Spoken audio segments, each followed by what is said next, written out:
बिस्मिल्लाहिर्रहमानिर्रहीम। नाज़रीन, district overseas committee Faisalabad का इजलास डिप्टी कमिश्नर मोहम्मद अली की ज़ेर सदारत उनके ऑफिस में मुनक़िद हुआ।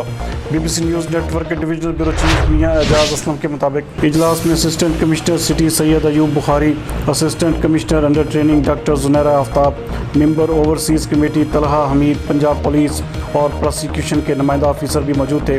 डिप्टी कमिश्नर ने तारकीन वतन के मुख्तलिफ ज़िली महकमों से मुतल्लिक़ा मसाइल और शिकायत को सुना। उनका कहना था कि ओवरसीज़ कमेटी का इजलास मुनक़्क़िद करके ज़िला से मुतल्लिक़ा ओवरसीज़ पाकिस्तानियों के मसाइल तरजीही बुनियादों पर हल करवाए जा रहे हैं। उन्होंने तारकीन वतन का मौक़िफ़ सुनते हुए कहा कि ज़िला के मुतल्लिक़ा महकमे ओवरसीज़ पाकिस्तानियों को तेज़ रफ्तार रिलीफ की फ़राहमी यकीनी बनाएं ताकि उनके मसाइल के हल में ताख़ीर ना हो। डिप्टी कमिश्नर का मज़ीद कहना था कि जायदादों पर कब्ज़ा और तकसीम से मुतल्लिक़ केसेस को तेज़ी से निपटाने के लिए असिस्टेंट कमिश्नर्स और रेवन्यू अफसरान को सख्त हिदायत जारी की हैं।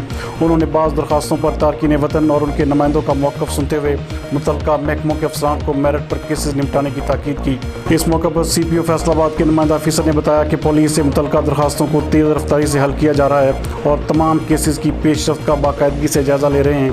उनका मज़ीद कहना था कि ओवरसीज़ की जायदादों पर किसी को कब्ज़ा नहीं करने देंगे और खिलाफ वर्जी पर सख्त कानूनी कार्रवाई होगी। इजलास के दौरान ओवरसीज़ की पुलिस, रेवन्यू, FDA और दीगर महकमों से मुतल्लिक़ा 11 दरख्वास्तें ज़ेर समाअत आईं, जिनमें 7 केसेस को मामला हल होने पर निपटा दिया गया, जबकि मुसलसल गैर हाज़िर ओवरसीज़ को बज़रिया अखबार इश्तिहार हाज़िरी का नोटिस भिजवाने का फ़ैसला भी किया गया।